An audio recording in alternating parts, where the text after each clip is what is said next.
Halo, eh, s- kita jumpa lagi dalam episode kali ini.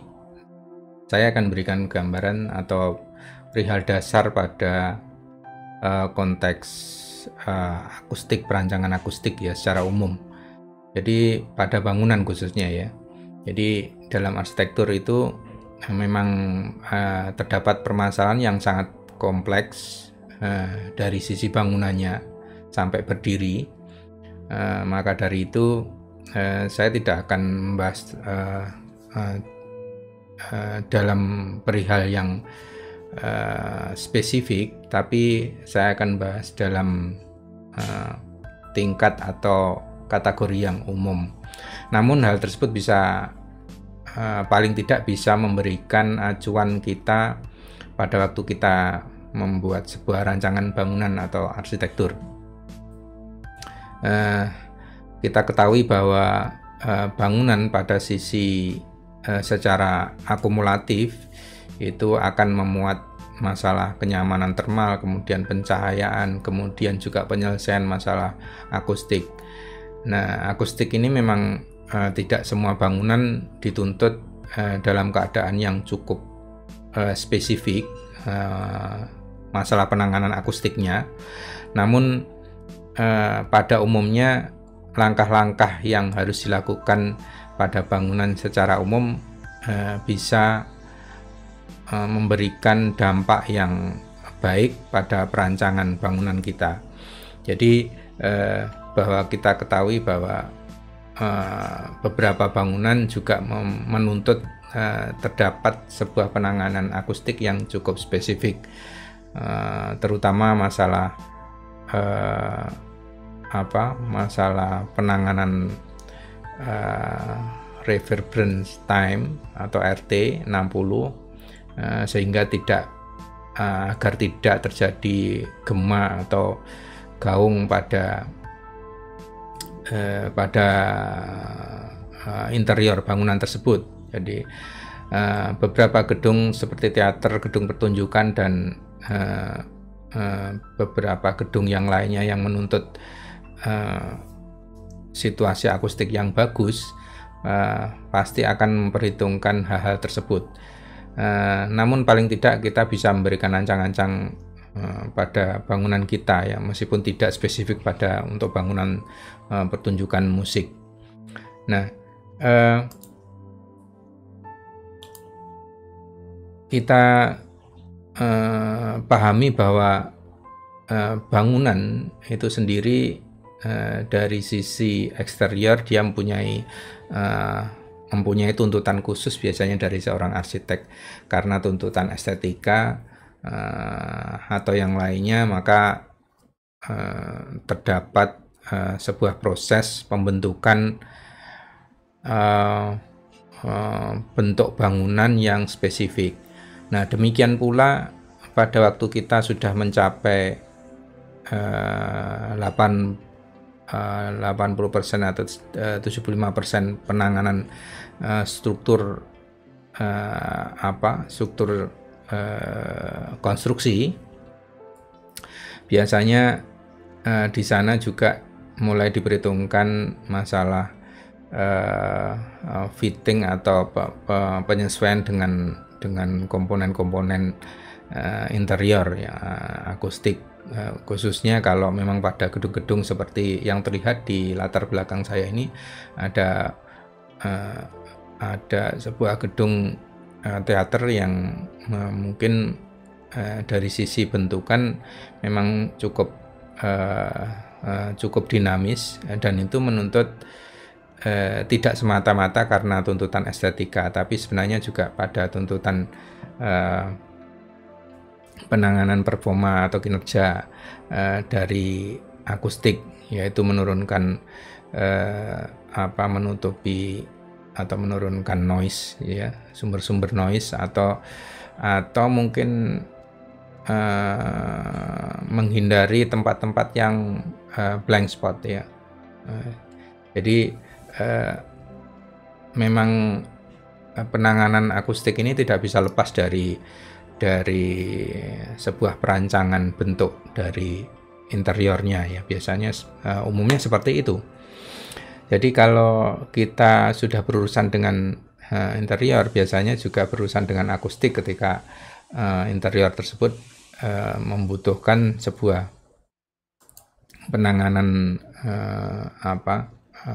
suara atau kinerja suara atau kinerja akustik yang bagus. Nah, ini pada dasar-dasar yang kemarin, yang video sebelumnya mungkin sudah disinggung juga. Di dasar suara itu frekuensi percakapan manusia itu human speech itu 600 sampai 4000 GHz ya. Kepekaan telinga manusia terhadap suara dengan frekuensi 100 sampai 3200 Hz. Panjang gelombangnya segini. Jadi ini kualifikasi numeriknya ya. Nah, di daerah tropis ini berhubungan dengan kondisi sosiologi ya. Kalau dari sisi teknis, tadi frekuensi yang mungkin umum yang terjadi pada percakapan dan kepekaan telinga itu seperti itu. Kalau di masyarakat tropis itu juga terdapat perbedaan antara masyarakat yang di daerah tropis dan di daerah negara maju ya. Atau biasanya kalau karena berkaitan dengan tempat, maka bisa dibagi tropis dan subtropik. Atau kalau berkaitan dengan masalah ekonomi, biasanya negara maju dan negara berkembang. Nah, di masyarakat tropis itu sistem standarisasi kenyamanan akustik mungkin sangat berbeda dengan standarisasi pada masyarakat atau komunitas yang ada di daerah negara maju atau negara subtropik di sana ya. Biasanya tempatnya memang di daerah sana. Nah, kenapa kok kita bicarakan masalah tersebut? Karena sebenarnya akustik sendiri ambang toleransinya pada daerah-daerah tersebut juga sangat berbeda ya. Ya, sangat berbeda. Ya, mungkin karena pengaruh budaya tersebut ya. Nah, selain itu lingkungan udara. Jadi karena ini kita menyangkut masalah fisik. Jadi lingkungan udara itu juga sangat berpengaruh karena suara tersebut menyangkut masalah energi juga ya. Jadi energi yang merambat. Jadi pasti akan dipengaruhi oleh kondisi lingkungannya ya. Lingkungan termasuk di sini utamanya adalah udara.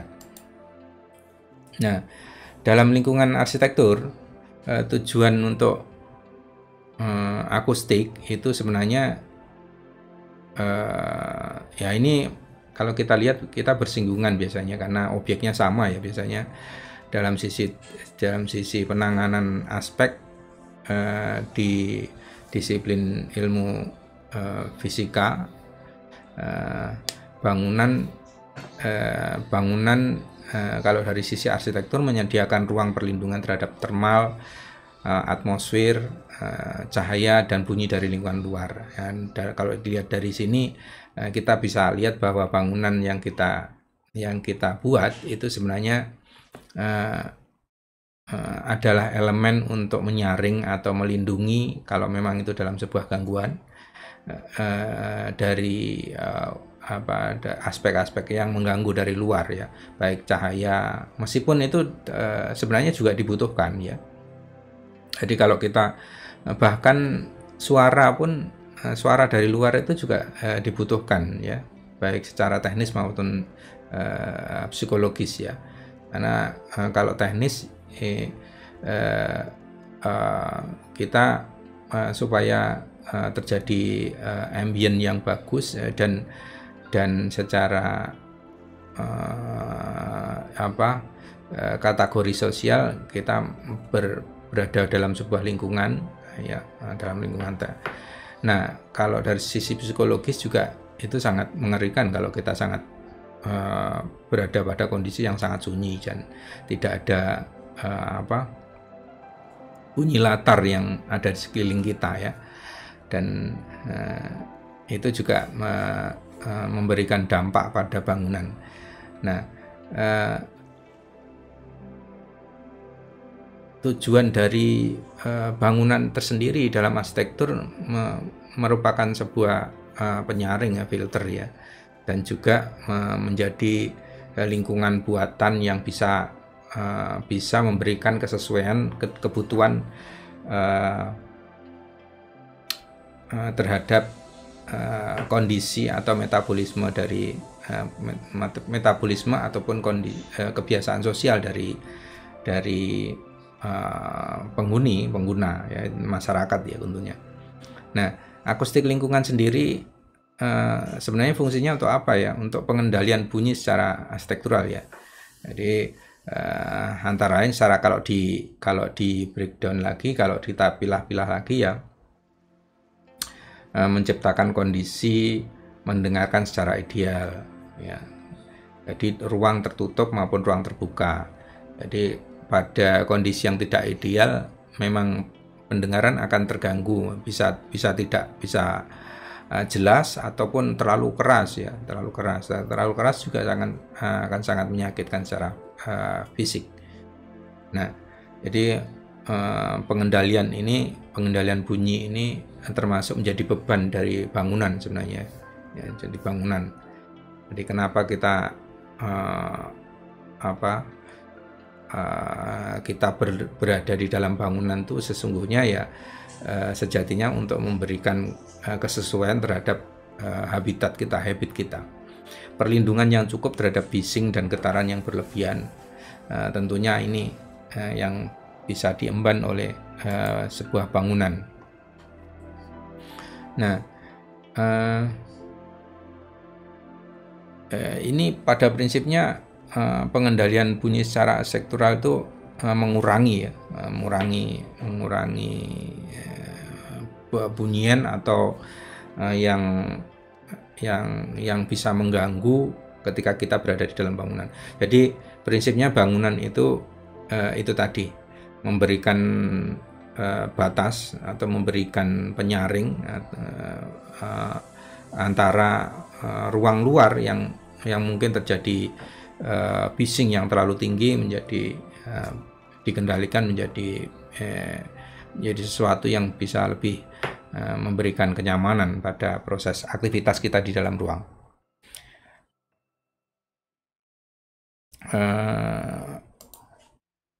Latar belakang timbulnya akustik itu pada umumnya, ya. Jadi kenapa kok akustik itu tadi kan secara umum tujuannya seperti itu.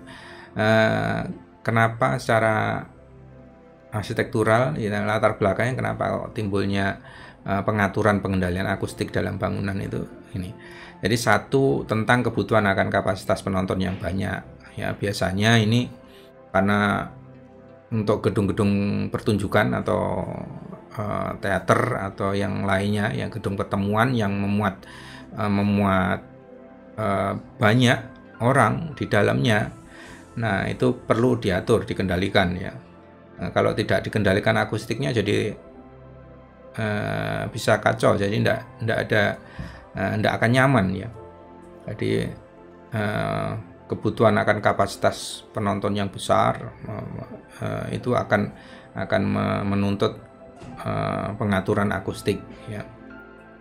Ya, termasuk di situ auditorium dicontohkan, ya. Kalau di tulisan di slide itu dicontohkan auditorium dan ruang serbaguna dan lain-lain. Pertentangan rancangan arsitektur dan kerahasiaan akustik, ya, atau privasi akustik. Jadi biasanya, ya, kalau kita pernah mengikuti proses perancangan arsitektur, itu ketika kita merancang arsitektur biasanya diawali dengan melakukan proses eksplorasi bentuk, dan eksplorasi bentuk itu belum tentu sesuai dengan kebutuhan akustik, ya. ya, belum tentu dengan kebutuhan akustik. Bisa jadi malah menjadi sebuah kontra, bukan pro ya, terhadap kebutuhan akustik. Nah, pada posisi seperti ini, pertentangan yang seperti ini, pro dan kontra ini, maka dibutuhkan penyelesaian akustik ya. Nah, ini kenapa munculnya penyelesaian akustik seperti itu. Jadi sebatas mana akustik itu harus diprioritaskan dan tidaknya, itu karena beberapa objek itu terjadi pertentangan ya, di antara kebutuhan estetika desain yang dimunculkan oleh sang perancang arsitek itu bisa jadi bertentangan dengan kebutuhan akustiknya ya, jadi kategori akustiknya. Nah, kemudian yang ketiga juga masalah material ya, material yang ringan dan praktis ya, tanpa mempertimbangkan aspek stabilitas dan insulasi termal. Nah, ini biasanya juga menjadi masalah ya ketika kita mengatur akustik ya, juga terjadi ketidaksesuaian ya biasanya. Nah, ketidaksesuaian ini yang butuh kontrol akustik, akhirnya harus dirancang ya, harus dikendalikan, dengan perancangan akustik akhirnya. Yang keempat, mekanisasi bangunan. Dengan tumbuhnya teknologi dan mekanisasi pada bangunan-bangunan itu, terutama bangunan tinggi, biasanya ada genset, ada kebutuhan tersebut, maka kebutuhan tersebut karena mengikut sertakan teknologi mekanis, teknologi mekanis itu biasanya menghasilkan efek seperti getaran dan lain-lainnya ya. Ya, ini yang menimbulkan permasalahan pada bangunan. Nah, ini harus dikendalikan, dirancang akhirnya pada ruang-ruang tertentu atau bangunan-bangunan tertentu, itu harus dikendalikan ya. Karena di sana ada kalau dicontohkan di nomor 4 ini, mekanisasi bangunan dengan penggunaan sistem pemanas, ventilasi, pengkondisian udara, AC, itu kan mesti ada proses mekanisasi, ada motor di sana juga ya. Ventilasi juga gitu, karena ada dorongan mekanisasi kipas. Itu menyumbangkan bising ya, bising ini karena suara itu juga energi ya, dia bisa merambat ya, merambat melalui proses konduksi maupun konveksi. Nah, ini harus diselesaikan dengan akustiknya. Nah, harus dikasih peredam dan lain-lainnya. Nah, makanya muncul. Nah, kelima, parkir ya, parkir di atas bangunan. Sebenarnya meskipun tidak di atas bangunan, itu juga mempengaruhi kondisi bangunan di dalam. Kalau kendaraan yang ada di luar juga cukup banyak ya, apalagi belum hanya masalah mesin, orang membunyikan bel dan lain-lainnya, itu juga menjadi masalah. Jadi harus ada proses penyelesaiannya sumber bising ini. Kemudian yang keenam, sumber bising di luar, bising luar yang merupakan tambahan bising interior, polusi. Jadi maksudnya yang dalam radius yang lebih kompleks ya, lebih luas ya, seperti kendaraan, pesawat. Jadi kita bangunan tersebut di samping jalan raya yang padat dan kendaraannya besar-besar, mungkin kendaraan semakin besar biasanya memberikan dampak bising yang semakin kuat. Apalagi dengan wilayahan ya, di wilayah bandara biasanya cukup banyak masalah bising di sana yang harus diselesaikan ketika bandara tersebut cukup padat berlalu lalang pesawat yang take off maupun landing. Nah, itu tadi yang memunculkan kenapa akustik itu menjadi penting dalam bangunan.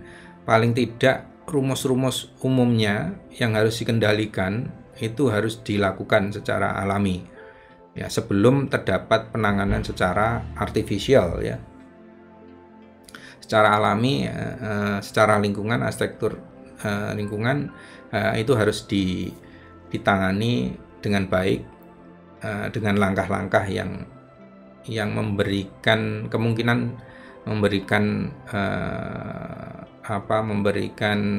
penyelesaian supaya sumber bising ini tidak terlalu mengganggu, ya, tidak terlalu mengganggu. Nah, kontrol bising ini merupakan aspek pengendalian bising, ya, kontrol bising. Jadi pengendalian bising. Jadi pamannya seperti yang dicontohnya di slide ini yang di belakang saya, itu ada jajaran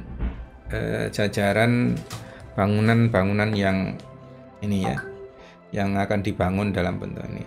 Nah, ini pasti terjadi kalau di sini ada sumber akustik, sumber bising, ya, ini pasti ada terjadi pantulan kalau di sini terdapat dinding, ya, dapat dinding masifnya, ya, pasti ada dinding, karena ini adalah batas bangunan, ya, di selubung bangunan pasti ada dindingnya, karena untuk melindungi kepentingan termal, hujan dan lain-lainnya pasti, kan.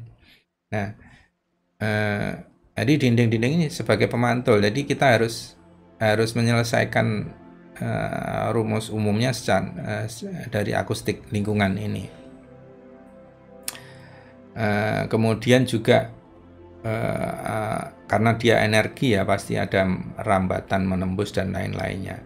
Nah, solusinya kita menghindari yang seperti ini, tapi diberikan solusi seperti yang di bawah, gambar yang di bawah ini, ya. Susunannya kita rubah, ya. Susunannya kita rubah supaya tidak berjajar langsung, tapi terjadi jarak dan pengendalian sumber bising tersebut supaya tidak terlalu banyak mengganggu pada bangunan-bangunan lain. Nah, langkah-langkah seperti ini itu wajib kita lakukan pada waktu perencanaan block plan atau tapak itu, ya. Kalau memang tingkat kebutuhannya tinggi terhadap privasi akustiknya, ya, tambah itu harus menjadi sebuah fokus tersendiri dalam proses pembuatan block plan-nya. Nah, tapi paling tidak kalau memang meskipun tidak ada tuntutan khusus dalam proses akustiknya terhadap bangunan ini, tapi kita tetap wajib bisa melakukan ini supaya tetap nyaman antara bangunan satu dan bangunan yang lainnya. Nah, ini realnya juga seperti ini, problem lainnya, ya. Biasanya ada bangunan yang di pinggir jalan dengan bising yang cukup tinggi. Nah, zonifikasi, selain penataan tadi, ya, selain penataan yang dibuat tadi, kita juga bisa mengendalikan dengan zonifikasi, ya. Jadi membuat zoning masa bangunan di tepi jalan. Jadi pada sumber bising yang cukup tinggi, kita bisa melakukan kategorisasi atau pembedaan area zoning, yang memperjelas zonifikasi area-area yang bising mana, area yang kurang bising yang mana, sehingga kita bisa menempatkan bangunan ABC itu pada posisi yang lebih baik, ya. Ada posisi yang lebih baik dan tidak banyak terganggu. Di ruang bangunan itu, bangunan-bangunan yang nanti kita juga bisa menzoning dari sisi bangunannya selain dari site-nya, ya. Bangunan mana yang tidak memerlukan keadaan yang bebas bising, ya. Jadi meskipun aktivitas bangunan itu di dalamnya meskipun bising tidak masalah, ya, kita tempatkan di daerah yang zonanya zona bising tidak masalah. Tapi yang membutuhkan lebih privasi terhadap akustik ya, itu harus ditempatkan pada zona yang lebih tenang. Nah,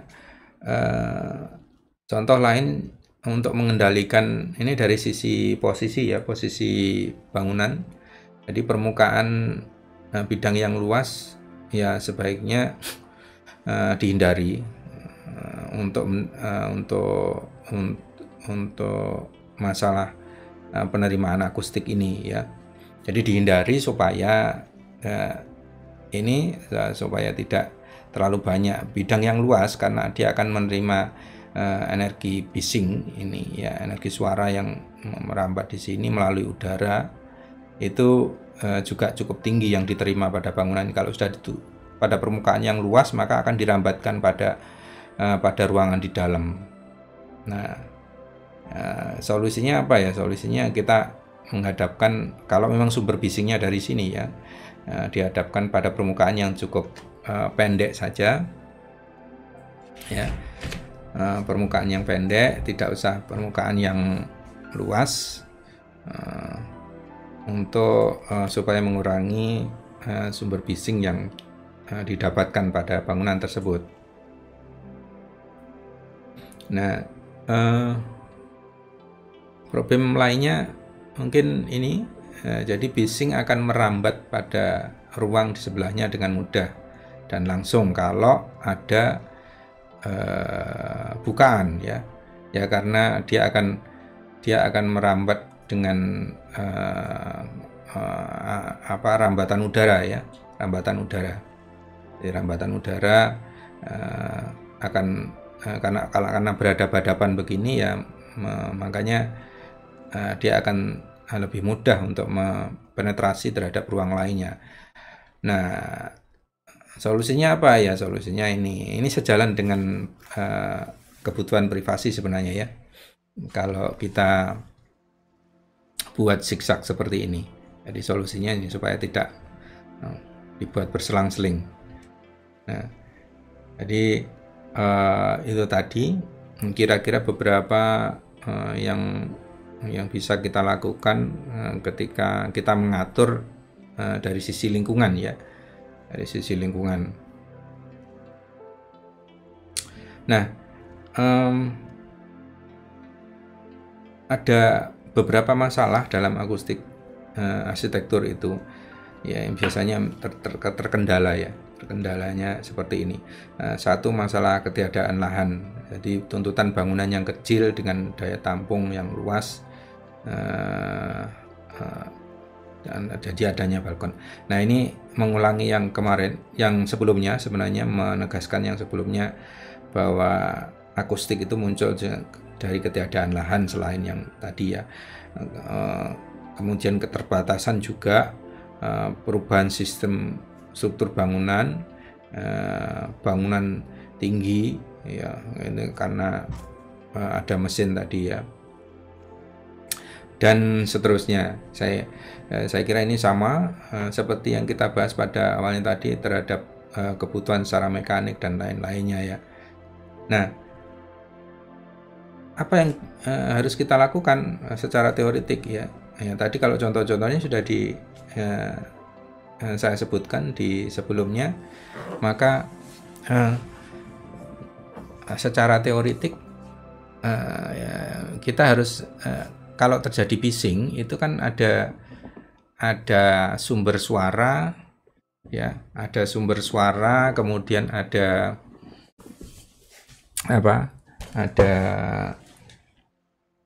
perantaranya ya, kemudian juga ada penerima ya. Jadi ada sumber, ada perantara, dan ada penerima. Nah, ini tentu faktor ini yang memberikan pengaruh sebenarnya ya, memberikan pengaruh. Jadi kalau mau mengendalikan ya bisa mengendalikan dari sumber suaranya, perantaranya, atau dari penerimanya. Isolasi sumber suara. Jadi bagaimana cara mengisolasi sumber suara ya? Kita pada waktu menentukan rencana tapak ya, untuk perencanaan tapak itu kita bisa mengatur ya. Kita bisa mengatur rencana tapaknya itu agar bisa lebih seperti tadi ya, mengendalikan bisingnya bisa lebih dikontrol. Di pertimbangan tapaknya, lokasi aktivitas sekitar bangunan, kemudian konstruksi dinding, lantai, plafon, dan barier ya. Barier itu maksudnya yang di luar bangunan ya. Tingkat suara background. Nah, ini sebenarnya yang sangat bisa kita lakukan. Beberapa memang bisa kita lakukan untuk isolasi sumber suara ya, tapi memang sebagian tidak bisa kita lakukan ya. Umpamanya lokasi bising itu berasal dari luar ya, berarti kita ya tidak bisa ya, kita hanya mengontrol saja, dan kira-kira mencari solusi untuk melakukan melakukan pengendalian bising tersebut. Kemudian sistem pengendalian bising mekanis ya. Kalau dari sisi bangunannya ya berarti perambatannya ya. Jadi media rambatnya itu harus dikendalikan. Jadi media rambatnya kalau melalui konduksi ya melalui konstruktur ya, konstruktur berarti ya itu harus dikasih peredam ya, dikasih peredam seperti yang biasanya untuk ducting atau perangkat-perangkat ME yang lainnya yang menimbulkan getaran pada bangunan ya, vibrasi atau noise yang lainnya ya. Jadi itu harus dikendalikan. Nah, secara keseluruhan seperti ini. Make satu, penekanan pada sumber bising ya. Jadi yang bisa kita lakukan kalau kita breakdown lebih jauh seperti ini, menekan sumber bising ya, sumber bising. Yang kedua, kita bisa melakukan melalui perencanaan kota yang baik ya. Ini maksudnya secara holistik, bahwa perencanaan itu harus berjalan secara simultan ya, antara perencanaan kota, kemudian tapak dan bangunan, gedung, dan seterusnya sampai pada hal yang terkecil. Hal-hal yang bisa kita lakukan ya kita lakukan secara berjenjang ya. Kalau secara kota memang kita tidak bisa melakukan perubahan ya, kita terima, nanti masuk ke langkah yang 3 itu melalui perencanaan tapak ya. Perencanaan tapak kita masih didukung lagi melalui perencanaan rancangan arsitekturnya ya. Rancangan arsitekturnya itu bangunan gedungnya maksudnya ya. Kemudian melalui rancangan strukturnya ya, gedung itu di breakdown lagi komponen-komponennya, struktur yang menghasilkan bising, dan kemudian rancangan mekanikal, dan kemudian konstruksi insulasi bunyi. Insulasi bunyi ini memang biasanya yang kita sebut dengan penanganan akustik ya, penanganan akustik yang secara artifisial itu yang bisa kita kenal itu. Jadi metode pengendalian bisingnya bisa cukup kompleks ya, tergantung tingkat kemampuan kita untuk mengendalikan tersebut ya. Nah, sebenarnya kalau kita bicara mengenai kriteria bising itu, kalau dari sisi kita harus melihat dari sisi reseptor penerima ya, reseptor. Memang pada tingkat tertentu berbeda-beda tiap reseptor dari penerima ini, dan itu mungkin bisa berbeda jauh antara yang satu dan yang lainnya. Nah, tapi ada beberapa standarisasi yang dianggap, makanya ada proses standarisasi yang bisa dianggap sebagai sesuatu yang bisa nyaman untuk semuanya ya, meskipun itu tidak mungkin tidak berlaku untuk semua orang ya. Paling tidak riset secara saintifik itu bisa lebih dipercaya ketika kita melihat data-datanya dan pembuktiannya. Nah, jadi akibat bising 140 sampai 150 dB itu ada ketulian sementara. Ini sudah ada riset dan lainnya. Jadi memang dijadikan standarisasi ya akibat mesin-mesin industri. Bising yang menimbulkan ketulian perlu dikendalikan dengan pelindung telinga. Ya ini semua kan sudah ada proses yang dilalui penelitiannya. Jadi kriteria-kriteria bising itu yang dianggap mengganggu sebenarnya semuanya. Prinsipnya dianggap mengganggu dan mengurangi kinerja reseptor kita.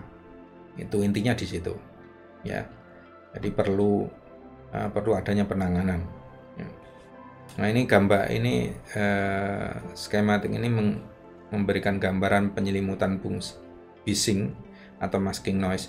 Jadi gambarannya begini, masking noise itu sebenarnya untuk menutup supaya bising itu tidak terlalu mengganggu, ya tidak terlalu mengganggu. Jadi ambang batasnya standarisasi itu dirubah, ya. Jadi diberikan sebuah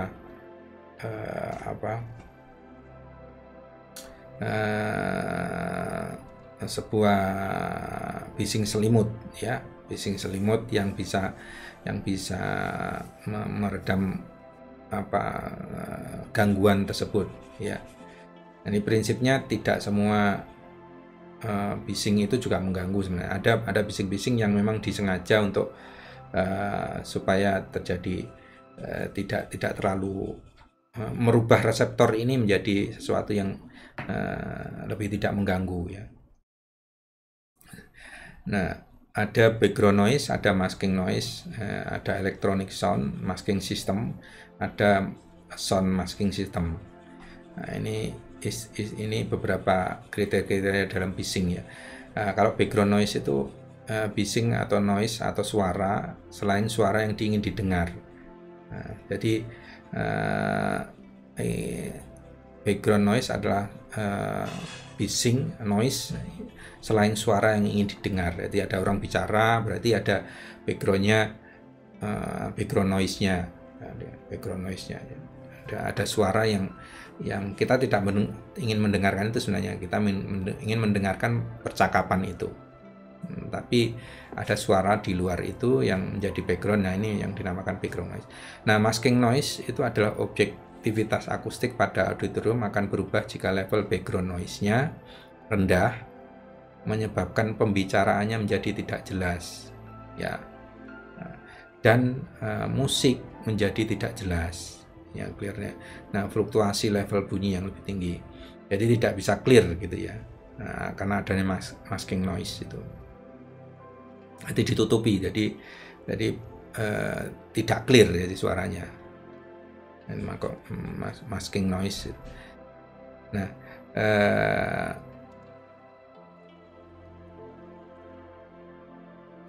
electronic sound masking menciptakan lingkaran white noise yang ditingkatkan secara jelas level background noise-nya untuk mereduksi noise akibat suara-suara dari luar. Jadi seperti tadi saya bilang, background noise itu ada yang diciptakan karena supaya ambang reseptor kita itu tidak menganggap bahwa suara yang di luar itu jadi mengganggu, benar gitu, ya. Jadi ada gradasinya yang bisa mereduksi itu, ya. Sound masking system level dapat disesuaikan untuk menghasilkan kombinasi low pitch dan high pitch sound komposisi nada. Nah, ini kalau ini memberikan artificial, ya, sound masking system, ya. Jadi yang perlu diperhatikan sebenarnya bagaimana kita membuat atau mengatur background noise dan masking noise itu dalam pengendalian lingkungan suara di dalam bangunan, ya. Jadi umumnya itu harus diperhatikan. Jadi kalau kita perhatikan ada penerima reseptor tadi, ada media rambat, ada sumber bunyi. Sumber bunyi ini tentu yang yang ada yang diinginkan dan ada yang tidak diinginkan ya. Nah, perambatan ini bisa melalui udara, bisa melalui karena dia energi ya, berarti bisa melalui udara, bisa melalui benda padat. Ya, tentunya melalui udara jauh lebih cepat ya.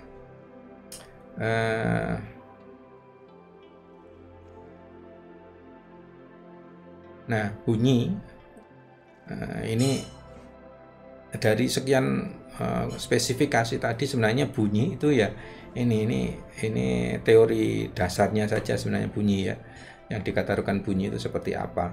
Jadi ini saya kira tidak perlu dibahas terlalu detail karena kita sudah masuk pada hal yang spesifik pada bangunan tersebut ya. Ini juga seperti itu. Nah, mungkin unwanted sound, bising, noise itu sumbernya biasanya bangunan ada suara manusia, suara mesin, suara hentakan kaki, orang berjalan dan lain-lainnya. Cara merambatnya bisa melalui udara, bisa melalui struktur ya. Struktur itu benda padat berarti udara selain dari udara ya. Gejala suaranya ada masking noise ya. Dari bunyi itu suara-suaranya bisa jadi masking noise.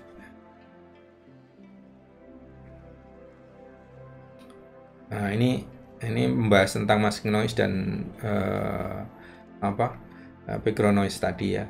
Jadi prinsipnya yang perlu kita perhatikan sebenarnya pada slide ini adalah cara merambat bunyi itu melalui udara dan bisa melalui padat. Dan ini efek-efek bising dari lingkungan ya yang bisa kita perhatikan. Jadi contohnya kalau ada contoh-contoh yang pertama tadi juga ada contoh dari bangunan secara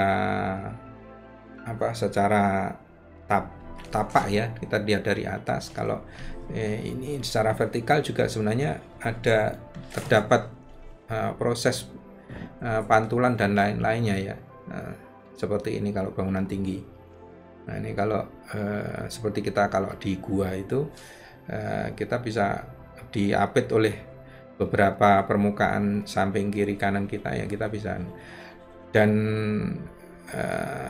ini bisa direduksi ya, bisa direduksi dengan barier ya, dan bisa karena sifatnya tersebut ya, ini bunyi juga bisa dipantulkan, bisa direfleksikan, bisa dibelokkan ya, bisa dibelokkan seperti ini karena dia mengikuti media rambatnya ya, karena media rambatnya bisa dibelokkan, dipantulkan ya, berarti dia mengikuti itu ya, dia mengikuti. Jadi saya kira ini sudah sama ya. Itu tadi kira-kira gambaran dari bising atau akustik itu teorinya pada bangunan seperti apa ya, bising lingkungan ya. Untuk akustik lingkungan. Jadi akustik lingkungan ini prinsipnya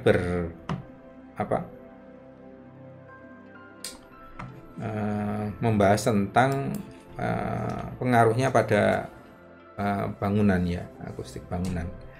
Nah, saya kira itu yang bisa saya berikan untuk kesempatan kali ini, mungkin bisa memberikan gambaran atau dampak yang spesifik ketika kita merancang ya.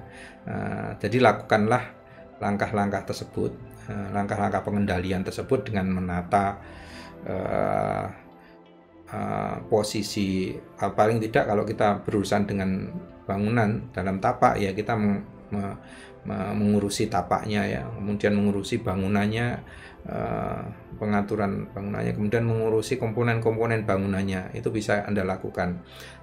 Tentunya langkah ini harus setelah bentuk yang sudah Anda anggap sebagai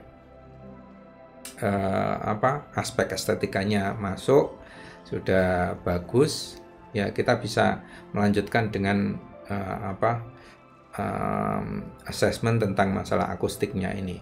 Memang akustik harus ada objeknya ya, harus ada objeknya untuk di assessment, dibuat kontrolnya, kemudian kita selesaikan. Saya kira itu yang bisa saya berikan kali ini. Terima kasih telah menyimak